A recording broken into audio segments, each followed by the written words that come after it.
13 years ago, we worked with a group from Riverside, California, the Maranatha Corporation.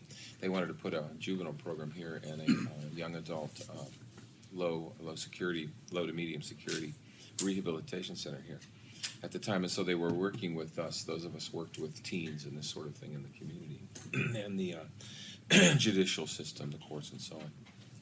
But their program was very interesting. They had, it was a medium security prison in California in a suburban area, low security staff, which is quite remarkable. You had to, it was an elective prison. You had to give consent to go there, but everybody kind of wanted to go there. The program, the diet, they focused heavily on diet because they were run by Seventh-day Adventists who were vegetarian. And so they changed the diet completely, focused heavily on low trans fatty acids, low the bad kind of fats. Okay, the cholesterols that were, you know, the hydrogenated fats. But they focused heavy on trans fatty acids, the linseed oils and the flaxseed oils and these kind of things.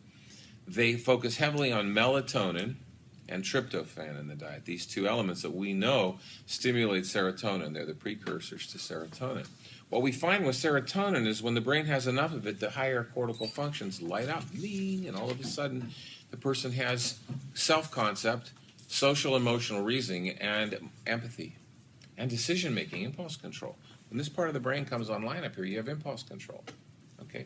What happens in trauma, or perhaps genetically with criminals, we don't know, okay, is that the amygdala and the middle midbrain functions are all stimulated, and there's low serotonin, high testosterone, and the higher functions, higher cortical functions are offline. Lights are out. So you don't have, so there's no impulse control, and a little moral reasoning, and no empathy. Is it empathy? Okay. So Maranatha put people on these diets, and the first 90 days there, heavy exercise, lots of purification. Their staff were vetted and interviewed for their ability to be polite and their ability to be respectful. You would be fired if you made an insulting comment towards a resident. They weren't called inmates. Okay. You'd be out. Boom. That's it.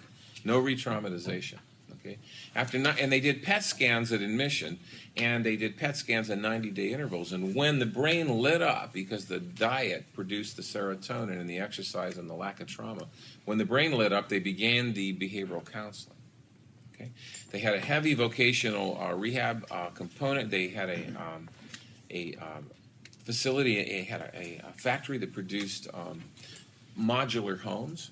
Okay. You worked in the modular homes. You could earn money. Families could come and stay on campus. All right. Families were united. If you chose a whole series of rehabs and therapies, those were all available. Religious, spiritual studies of every denomination was available. All right. These were generally 3 to 5 year stints. When you got out and had a 40-year financed home built by the company, and you had 50% equity in it, and they had Hertz and the big rental cars giving you a 3-year-old car. So you got out with that and a skill. Right? Their incidents of violence and prison incidents were the lowest in the state, and they had the lowest staff ratio. The impulse control within the facility was demonstrable, you know.